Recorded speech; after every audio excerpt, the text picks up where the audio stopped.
Hey guys, so we're going to be covering Venn diagrams. So immediately I'm just going to get started with an example, mainly just how to explain it. So from this Venn diagram, we've got people who like pizzas and people who like burgers. So 12 people here only like pizzas, they only like pizza. They don't like burgers, they don't like anything else, they just like pizza. So they're only in this section of the Venn diagram. 7 people only like burgers, they only like burgers. So they'll be in this section of the diagram, which represents the burgers. 13 people are really fat and love both. They love both. And 3 people here, they like neither. They're little healthy vegetarians, little vegans, who don't eat pizza or burgers. They belong here outside. So let's move on to our first question. Right, so now we're gonna move on to our first question. So this question is gonna mainly focus on how to put values into a Venn diagram rather than doing any questions around it.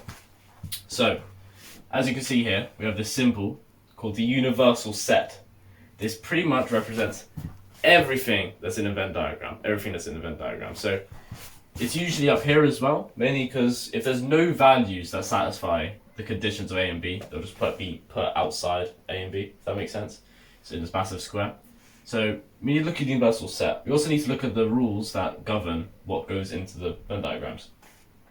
So as you see, A, the number must be a multiple of 3, and B, the numbers must be multiples of 5. So the first thing we need to do is we need to get all the multiples of 3 and all the multiples of 5. So I'm going to get a different coloured pen to show you. Alright, so I'm going to use green to represent multiples of 3 and red to represent multiples of 5. Right, so let's start multiples of 3. So we know 3 is a multiple of 3. 6 is a multiple of 3. 9 is a multiple of 3.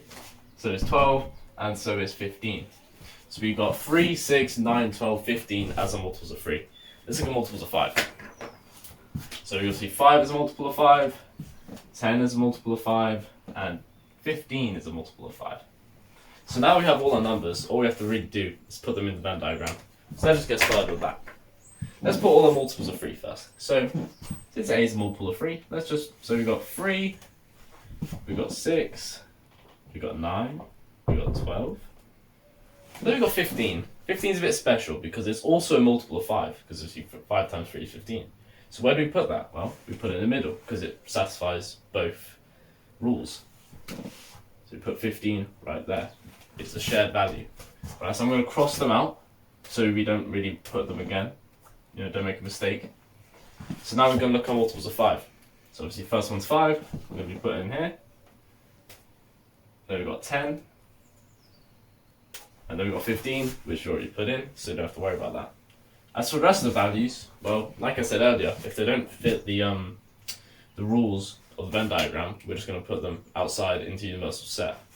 So we're left with 1, 2, 4, 7, 8, 11, 13, 14, and 16.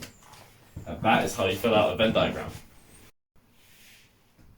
So next we're going to be moving on to something known as set notation. It's quite often used in Venn diagrams for probability, and it's mainly just used to show what parts of the data are where. So we're going to move on to these set of questions. As you can see, they've got an assortment of symbols.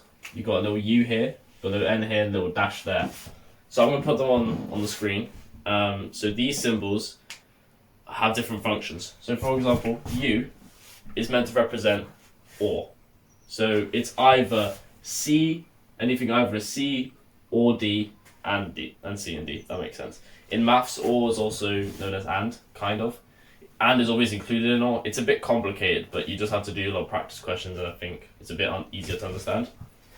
N, I always remember it as, because it's N and, so it's this and that, which you might think is the whole thing. It's not, it's just the intersection. And the little dash is anything excluding that Venn diagram. So anything, so obviously this C dash, this is anything outside of C. So now that I've explained it, we're going to just obviously answer it. So this first question is quite simple. What numbers are in D? Well, we look at D, this entire Venn diagram, we've got 6, because that's in D. 5, which you might be confused, but it's in C and D, so it's still in D technically. so we still count it. So we've got 5 and we've got 9. So I'm gonna put, so we've got number 6, 5, and 9. Next question, we have C, N, D, and as I said, it's and, so it's the intersection. So we got, if we look at the intersection between C and D, we've got 5 and 9, so numbers are just gonna be 5 and 9.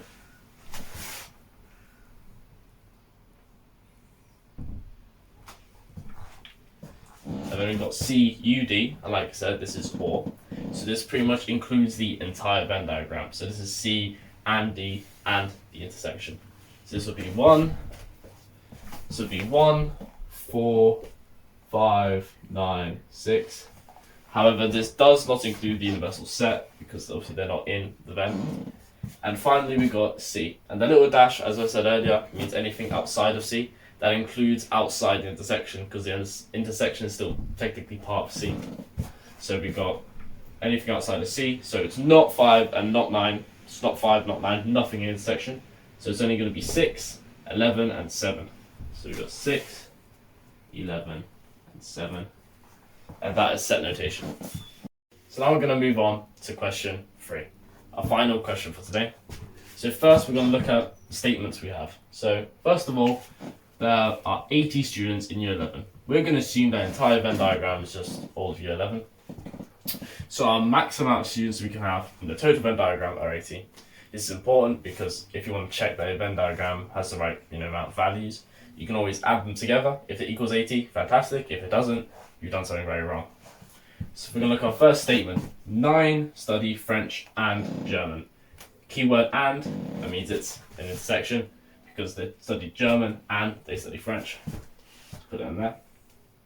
Our second statement, this is very important to keep in mind. The keyword only here, 35 only study French. The word only is very important because that means it's not included in the intersection. So we can just leave it be and just put 35 here. Because you might be like, oh Adam, oh you need to minus this, minus that. You don't need to do anything because it's only studying French. Finally, 2 study neither. We can just leave them out the Venn diagram and put them in the universal set because they fill none of our requirements. But then you might be looking at this and thinking, where's German? There's no Germans. That's true. There isn't. That's our next question when you fill them out. So the question is, how many students only study German? That's another keyword, remember, only. That means we need to find how many students are in this section here. Not this section, only in this section. That's quite easy to find. All we have to do is do 80 minus 9 minus 35 minus 2, which equals a grand total of 34. So we know for a fact that there are 34 students studying only German. We don't have to take away the 9 because it's only, that's a very key word, only study German.